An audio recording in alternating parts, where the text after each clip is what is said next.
धर्म में भगवान गणपति ની સૌથી પહેલા પૂજા કરવામાં આવે છે અને તેમની પૂજા કર્યા પછી જ કોઈ પણ કાર્ય શરૂ કરવામાં આવે છે। હિન્દુ ધર્મમાં ગણપતિના માત્ર એક નહીં પરંતુ 12 સ્વરૂપો છે અને કહેવાય છે કે જો કોઈ વ્યક્તિ પોતાની ઈચ્છાઓ કે મનોકામના પૂરી કરવા માટે ગણપતિ બાપાના કોઈ ખાસ સ્વરૂપની પૂજા કરે છે ત્યારે ઉપલેટા દ્વારકાધીશ સોસાયટી ખાતે અવધ ગ્રુપ દ્વારા ગણેશજી સ્થાપના કરવામાં આવેલ છે।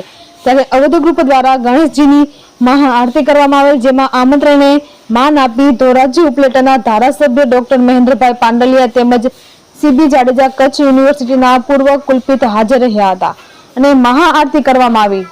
તેમજ આ ગણેશ મહોત્સવમાં ભક્તો દ્વારા દરરોજ સવાર સાંજ આરતી, પૂજન, પ્રસાદ સાથે આરાધના કરવામાં આવે છે તેમજ રોજ રાત્રે અલગ અલગ કાર્યક્રમ રાખવામાં આવે છે, જેમાં રાસ ગરબા, રામધૂન, સત્યનારાયણ કથા જેવા અનેક કાર્યક્રમો યોજવામાં આવે છે।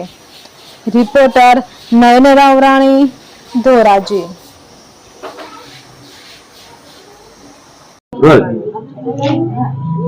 આજે અવધ ગ્રુપ આયોજિત આ ગણેશોત્સવની અંદર આરતી માટે મને આમંત્રણ આપવામાં આવ્યું હતું। આજના આ આરતીના કાર્યક્રમમાં ધોરાજી ઉપલેટાના ધારાસભ્ય શ્રી મહેન્દ્રભાઈ પાડલિયા સાહેબની સાથે આરતીના આ પ્રસંગનો લાવા લેવાનો મોકો મળ્યો।